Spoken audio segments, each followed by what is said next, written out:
Welcome to the Pretty and Profiting Show, your favorite show for branding, beauty, business, and the truth of how to be a boss lady and build your empire. Pause the show right now and grab your free gift at profitablepersonalbrand.com/hot. It's a workbook and audio training on 5 high-performing strategies to dominate your market and add an extra $1,000 to $10,000 to your bottom line. And now, your host. She's a fierce, creative freaking genius who is known by many as Nikki Hustle. Nicole K. Lundy. I'm not a business girl. I'm a business girl. Know that line? It's from JayZ. The only reason I didn't say businesswoman because it didn't fit with the timing of the song. But nevertheless, I have a huge respect and admiration for JayZ. Yes, I do listen to rap music. This is 90% part of my Hustlers playlist on YouTube. And I think that all of us can learn a lot from him as we are on the path and journey of building our own empire and becoming even more and more and more of a boss every single day. So there's a few things that I want to highlight in today's episode, which, by the way, this is Nicole K. Lundy, and you are listening to the Pretty and Profiting Show. But I just want to highlight a few things today that we can implement right away in our own businesses and the attitude that we could bring that has worked. So we don't know JayZ, for those of us who do follow him, for giving us a marketing tactic or a business strategy or a social media thing. It's really everything that we need to learn from him is in his actions, because he walks his talk. And it's really admirable, and it's really, really incredible, the journey that he has been on in his business. So one of the things that I get from JayZ is that he doesn't care about his age. Typically, when, we live in a world where we see Justin Bieber and Ariana Grande, or is it Grande? I'm not sure. Anyway, we see these young people who, even Chris Brown, they start their music careers, they're in the spotlight, they're famous at a young age, and we watch them grow up in the spotlight. One thing that I admire about JayZ is he didn't start as a young teeny bopper. He was actually closer to his 30s. I believe he was 26 or 27 when his album dropped.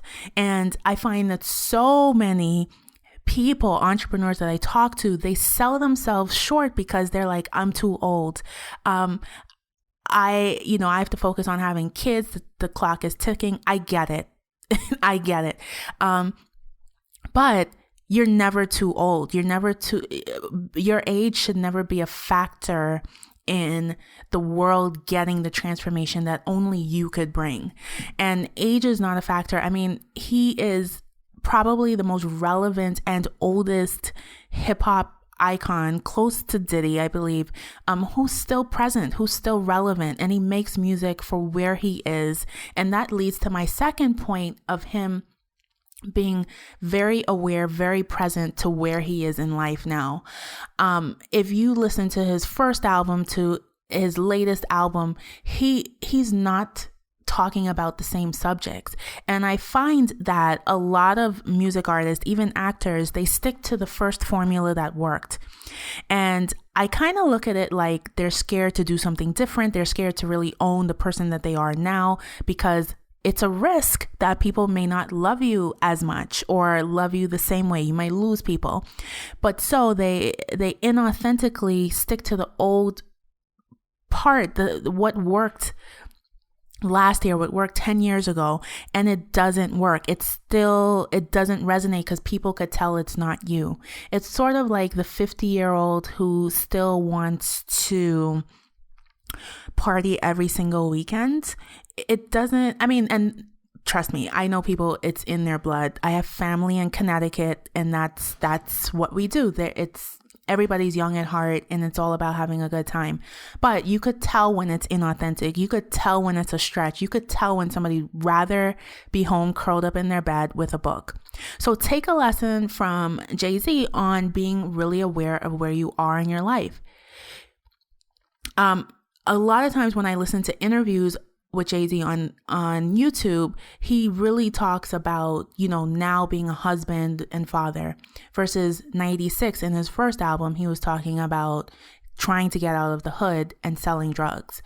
He kept it real, and the subject line was most of the time, not pretty, not sugar coated, not candy coated rain. It was the real deal. And that always goes back to building a know, like, and trust factor with who you are as a person, who you are as a brand.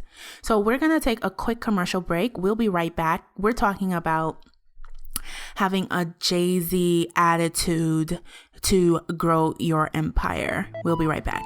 Join the Pretty and Profiting Posse if you are a real deal woman entrepreneur creating wealth and making a global impact with your business.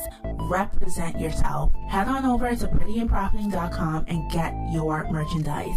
Profit in style. So we're back, and today we're talking about, how JayZ has been able to stay relevant at close to freaking 50 years old in hip hop, nevertheless. A genre that really celebrates being young and reckless sometimes, but it also has some great positive vibes to it, of course. So the other thing that JayZ taught us is it's important to have a mentor. So one of the things this story I read a few years back is one of, we know of Damon Dash, his business partner that he had a falling out with. Yes, he served as a mentor to JayZ, but he also mentioned his 6th grade teacher in one of his songs, and she actually called him. JayZ wasn't too high on his horse. He actually called her back. He has a public respect and admiration that is very genuine from even other people talking about him, and mentors has been, a very integral part of his journey. The other thing that I so love hearing about is his determination. His attitude, to getting a record deal was, what are the record deals doing that I can't do? I have to wake up every day and act like I'm never going to be signed. And that's a whole different approach of, I'm just waiting for a phone call, or I'm just trying to do this till, somebody calls me to get on that reality TV show, or, somebody will see how great I am and want me on their podcast. He didn't wait around. Waiting around is a big success killer.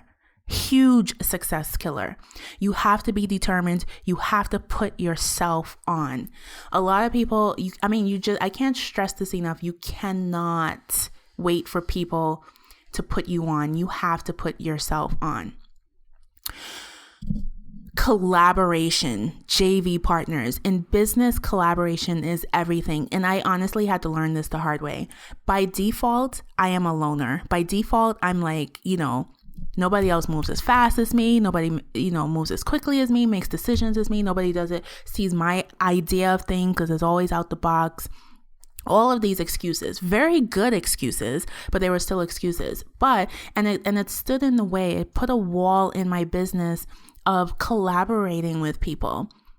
So instead of leveraging people who needed to get how they can brand authentically, how they can really build a bankable brand on who they are, I was really just talking to my own people. I wasn't collaborating and really, really getting out there, really, really up-leveling and magnifying the transformation and the reach I could do by collaborating and having JV partners. And so, from DMX to R. Kelly to Coldplay, JayZ is a collaborator. Now, I have heard radio interviews where people are like, oh, JayZ didn't return my call, I wanted to collaborate with him. I'm sure he's picky, but the point is he didn't grow by himself. You cannot be in business and grow alone. It just doesn't work. I was going that path. It didn't work. It was a hard, lonely road. And when I learned that I could leverage and still be myself, still bring my brand at 100% to my collaborations, my business transformed. It didn't even look the same. So learn from JayZ, learn from my mistake, learn from your peers' mistakes. You may be doing it now, or you may be thinking to yourself, how can I collaborate more? But collaboration, super, super key. And the last thing I want to talk about is being an example, leading by example. So a lot of people will, I hear at conferences and say, well, so-and-so should do this, or why doesn't she have this at an event? And then this person is not even having an event. An event is nowhere in their plans, but their whole energy of how things should be or what they should be and blah, blah, blah, blah, blah, blah, blah should stop. Lead by example. That is where you will inspire millions, and that's where you will connect with the world. That is where you will soar. That is where you build your know, like, and trust factor. That will bring you the opportunities to build your platform, to grow your business, to have things you can't even think of right now, opportunities that you cannot even imagine happen to you. Lead by example, stay true, collaborate. Don't worry about your age. Be consistent with all of it. And I think we will all get to that level of success 20, 30 years from now where we're like, whoa, this really worked. So that's today's episode. We're talking a little JayZ, trying to get into his head, trying to get into his brain, purely by observation. But if you have, if you could tell me what you've observed, if you are a JayZ fan like me, let me know. I want to know, because I truly respect and admire everything about this guy. So stay tuned. That's it for today's episode. I will see you later. Bye. Thank you for tuning in to this episode of Pretty and Profiting. Want to learn more about me and what I do? Head on over to profitablepersonalbrand.com. Also, I have a super juicy giveaway for one lucky show subscriber. If you want to enter, you just have to do 2 simple things. 1, subscribe to the show. 2, leave a review on iTunes or Stitcher, and you'll be entered into this month's $25 Sephora gift card giveaway. Thank you for tuning in. Until next time, stay pretty and stack those profits.